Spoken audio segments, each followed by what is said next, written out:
Muy bien, amigos. El día de ayer escuchamos el cuento eh, Mía y el noble cedro de la isla Esmeralda, ¿verdad? Muy bien, ese fue un cuento.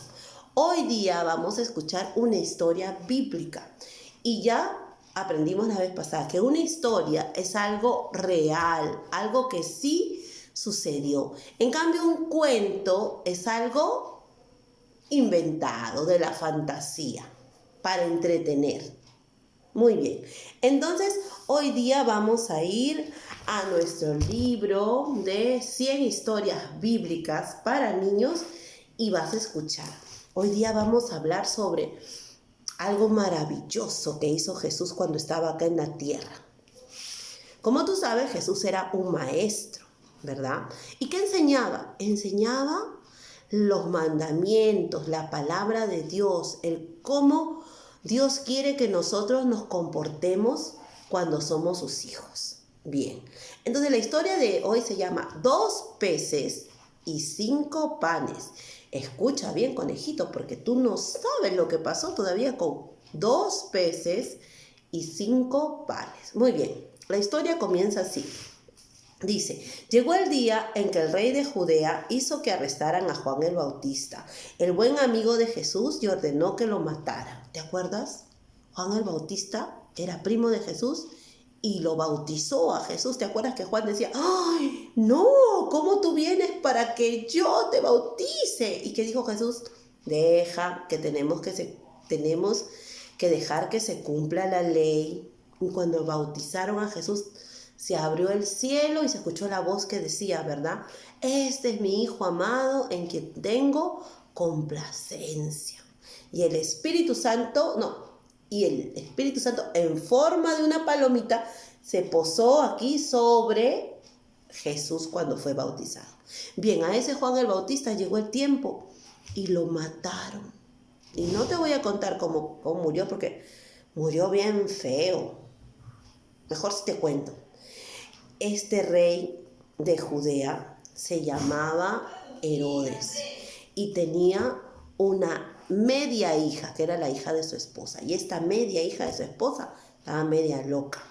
Y como era muy hermosa, pero mala y perversa, el rey, que era su padrastro, la estaba mirando. ¡Ay, qué bonita que es mi hija! Eso está bien.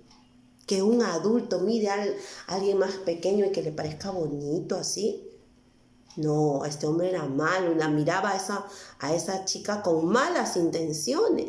¿Y qué te crees? Como esta era media loca, le gustaba. Eso está muy mal, tenían el corazón muy sucio.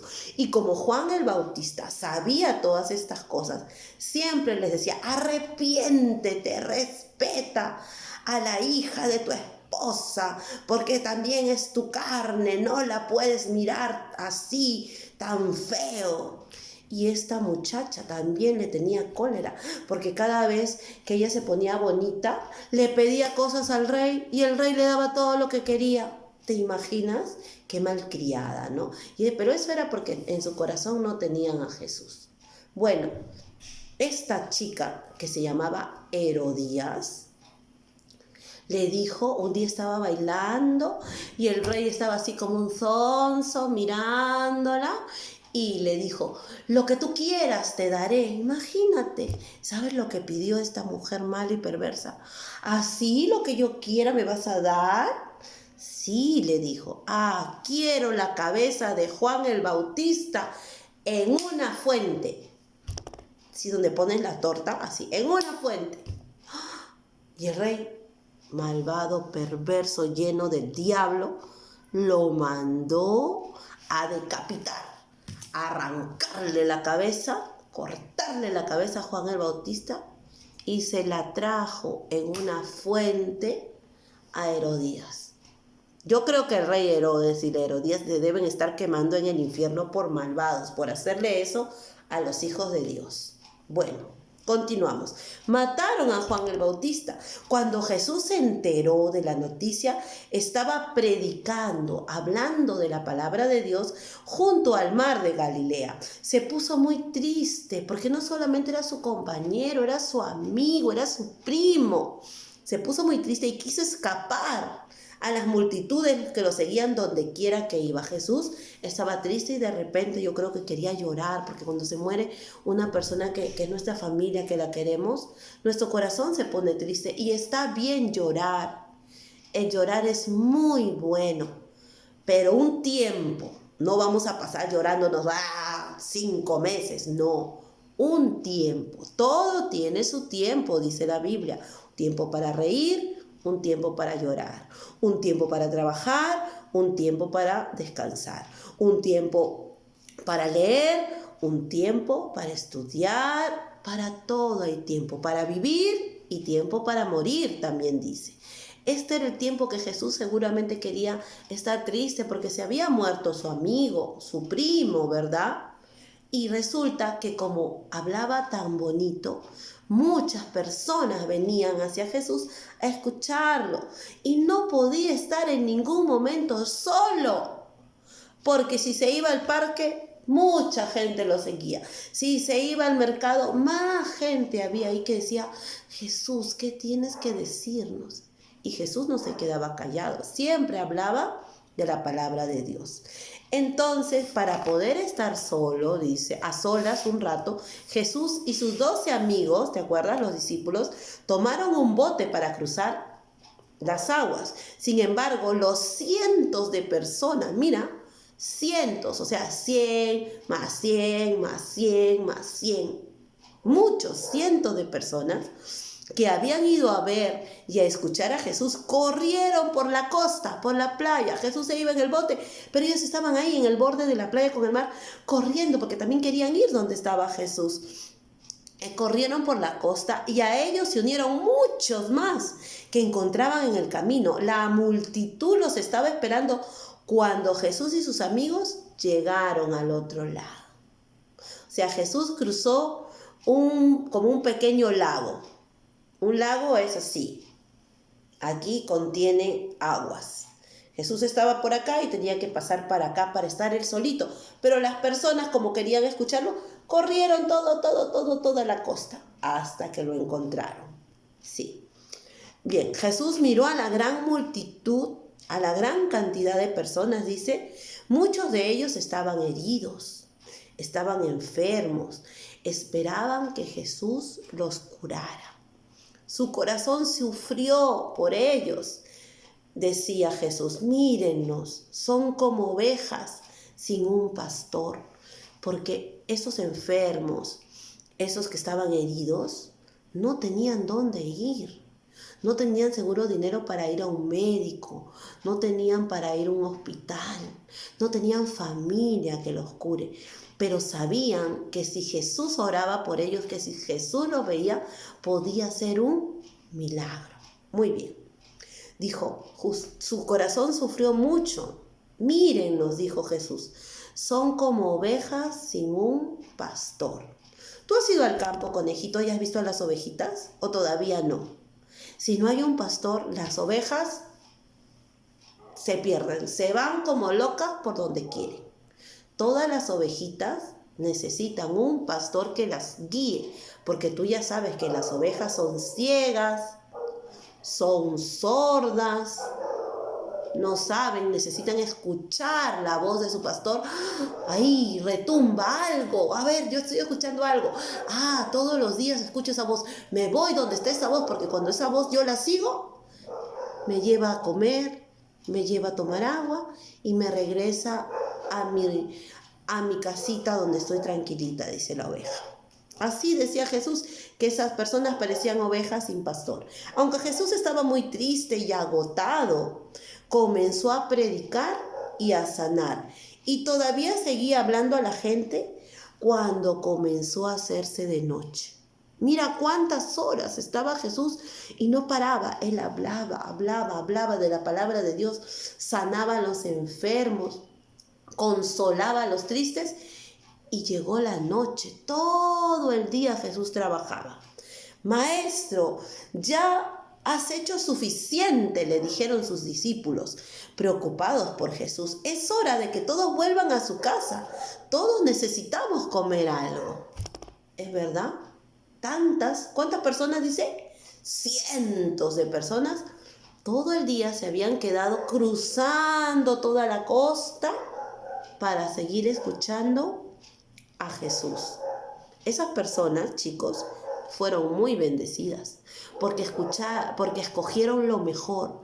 Lo mejor es escuchar, es leer la palabra de Dios. Porque cada vez que lo hacemos, el mismo Dios nos habla, nos aconseja, nos consuela, nos dirige. Y si hacemos caso a lo que leemos y escuchamos, todo nos va a salir bien, chicos, todo nos va a salir bien. Continuamos. Entonces los discípulos dijeron, no, maestro, ya es tarde, todos necesitamos comer algo. Ellos estaban con hambre. Jesús seguía hablando porque estaba lleno del poder de Dios. Pero estos, su barriga, seguro estaban con sueño porque, seguro eso ya lo dijo Jesús el otro día. Ya se lo sabían y su barriga empezó a sonar. Entonces, como ellos tenían hambre, le dijeron al maestro, a Jesús, no, maestro, ya es muy tarde, todos necesitamos comer. Jesús sonrió cansado, dice, nadie tiene que ir a ninguna parte. Ustedes pueden encontrarnos algo para comer. Los mandó de compras, ya era de noche. Acuérdate que estaba en una playa y en las playas no hay panadería, no hay tiendas, no hay. A veces ni hay ambulantes. Era una playa. Seguimos. Los discípulos se miraron, dice el uno a otro, confundidos. Estaban rodeados por cuanto menos, dice, 5,000 hombres. Tú sabes otra cosa, que los hebreos, los judíos, antes no contaban a las mujeres y a los niños, solamente a los hombres, porque eran los principales de la casa. Dice que había 5,000 hombres. No contaron a las mujeres, no contaron a los niños que también estaban ahí con sus mamás. ¿Cómo esperaba Jesús que los discípulos alimentaran a todos? Eran 12. Casi no tenemos dinero entre todos para comprar algo de cenar, le dijeron a Jesús. Felipe le dijo eso. La única comida que tenemos es la que trajo este muchacho. Ahí había un joven que había llevado una comida. Añadió Andrés, otro amigo de Jesús, y señaló a un muchachito que llevaba una canastita. Tiene 5 panes y 2 pescados, pero no nos va a alcanzar para nada. Claro, si eran 5,000 hombres, sin contar a las mujeres, sin contar a los niños, a los bebés que habían ahí, y solamente uno de toda esa multitud tenía una canastita, ¿con cuánto? Con 5 peces y 2 panes. No nos va a alcanzar para nada. Se habrán molestado. Vamos a ver qué sucedió. Jesús extendió las manos, dice así, sobre los panes y los pescados. Dijo una bendición. Los partió en pedazos y luego le dijo a los discípulos. Cuando Jesús extiende los brazos, conejito, siempre es para orar por ti. Jesús siempre tiene los brazos extendidos para orar por todos, ¿sí? Cuando Jesús hizo esto, oró y dio gracias a Dios, a su papá, a nuestro papá, por esos 5 pescaditos y esos 2 pancitos. Luego les dijo a los discípulos, ahora compártanlos con toda la gente. 5 panes y 2 pescados. ¿Tú ya oraste, Señor? ¿Qué pasó? Vamos a ver. Los discípulos supieron que debían confiar en Jesús sin importar lo que ocurriera. Para su sorpresa, el pescado y los panes alcanzaron para todos. Todos repitieron, cenaron y quedó suficiente para llenar 12 canastas. ¿Qué quiere decir? Que de esa canastita que tenía panes y de repente en un platito por ahí pusieron los pescaditos, empezaba a salir, a salir y a salir y a salir y a salir y a salir y a salir y a salir y a salir y a salir y a salir y a salir. ¡Ah! Para todos, para más de 5.000 personas. 5 panes y 2 pescados. Y todos comieron. Y dice que sobraron 12 canastas de pescados y 12 canastas también con panes. ¿Qué hizo Jesús entonces? Cuando oró, ¿qué se produjo? Un milagro. Jesús es el único, apréndelo bien, el único que hace los milagros. Sí, a veces los hace a través de personas, pero personas que lo amen, que lo respeten, que lo anhelen, que lo quieran más que a nada, y personas que estén dispuestas a servir, a ayudar a otras personas. Jesús actúa así, se manifiesta con milagros también por sus hijos, cuando quiere, si no, Él los hace directamente, ¿sí? Entonces, ¿qué es lo que tenemos que aprender de esto, conejito? Que mientras nosotros buscamos la verdadera sabiduría, que es la sabiduría de Dios y que la encontramos en nuestra Biblia, tú tienes una Biblia en tu casa, ahí está, búscala, ponte a leerla. Mientras nosotros buscamos más de Dios, Dios va a hacer que toda nuestra vida crezca, abunde, que no nos falte nada. En sus manos pusieron 5 panes y 2 pescaditos. Y esos 5 panes y 2 pescaditos se convirtieron en miles de pescados y en miles de panes. Todo lo que tú pongas en las manos de Dios, Dios lo va a multiplicar, Dios lo va a hacer alcanzar, lo va a hacer sobreabundar, lo va a hacer más que suficiente, porque sobraron 12 canastas. Dios nunca quita. Él no sabe restar, Él no sabe dividir, Él sabe sumar y sabe multiplicar para que sus hijos tengamos siempre más de lo que necesitamos. Porque cuando tenemos más de lo que necesitamos, podemos ayudar a otras personas. Es mejor dar que recibir. Aprende eso. Cuando tú das, Dios te da más a ti. Muy bien. Entonces, esta era la lectura de hoy día. Vamos a trabajarla también en nuestro libro, pero yo la he leído, sí, de mi libro de historias bíblicas. Tú lo vas a leer de tu Biblia y te voy a mandar en qué versículo de la Biblia está, en qué parte. Y te vas a gozar, porque dicen que si escribían en la Biblia todos los milagros que hizo Jesús mientras estaba acá en la tierra, no iban a alcanzar todo el papel de la tierra para que se escribieran. Imagínate. Pusieron los más, no los más asombrosos, sino los que más impresionaron, digamos, a sus discípulos, porque ellos fueron los que escribieron también de Jesús. Bien, entonces regresamos con la tarea.